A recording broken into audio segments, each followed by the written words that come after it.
YouTube, welcome back to Wtf Rc Cars. So today we have a T-Power skid plate for the Losi LMT. So let's have a good look at it.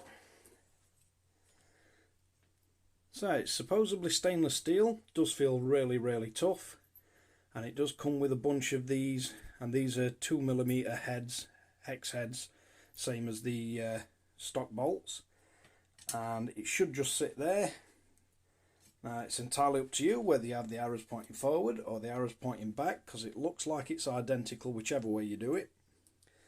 So I'm going to try and mount it pointing forward, and let's crack on with it. So first thing we need to do is remove these stock ones. This should be pretty straightforward, and I will put a link in the description below. Now that's the size of the stock one, and that's the size of the one they replace it with, and to me there's only a very slight difference between them. If you can see that, probably a millimetre or so, but then again you've only got about a millimetre of thickness or so on the stainless steel bash guard, so it shouldn't be an issue. Let's see if we can get this one out.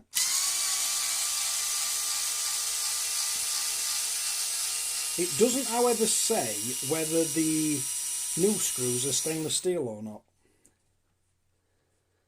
Now they are silver in appearance, but whether that means they're actually stainless or not, I'm not sure.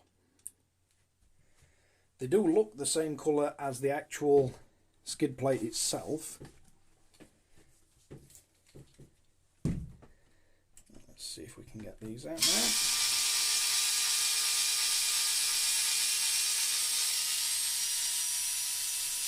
And these are quite long screws, and it does make your life easier if you've got an electric driver. And again, the MIP bits fit absolutely perfect. Right, that should be enough to get it out. And so far it doesn't look like any of them olives have moved. Now the stock screws are all the same length, and it does look like these screws line up really well. So like I normally like to do, we'll get them all in while they're loose. It does make your life a bit easier if you have to wiggle them about or anything, if you don't tighten them all up at once. Get them all in position first.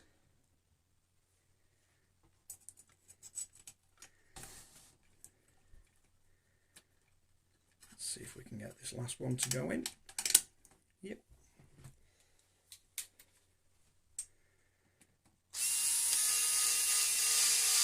And as always, I leave the torque setting on this driver really loose, so it doesn't try to over torque any of the screws that go into plastic or anything.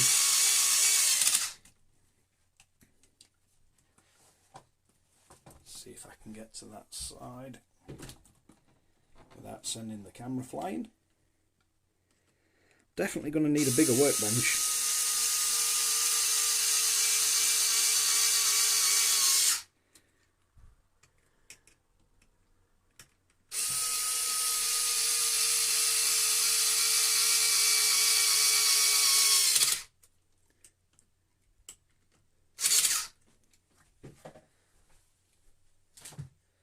Right, so it looks like it does fit really well.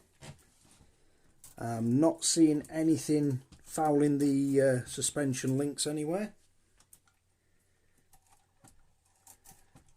So they've still got the full travel, and they're not going to catch, it's not going to wear through.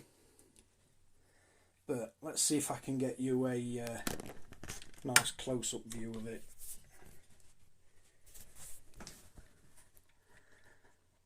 So you can see it does fit really well, nice and flat, and it does give you are going to lose a very slight bit of ground clearance because there's a few millimetres to the actual plastic, but that does mean if this takes a hard impact, it's not going to bend up and damage the plastic.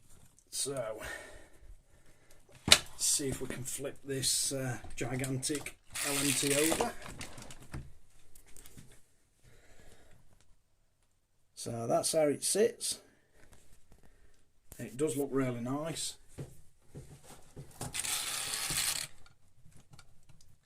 And that's how it sits on the bottom. So if you like these videos, like and subscribe. Don't forget to hit the notification bell so you know when we've uploaded something new. And I'll catch you guys again in the next one.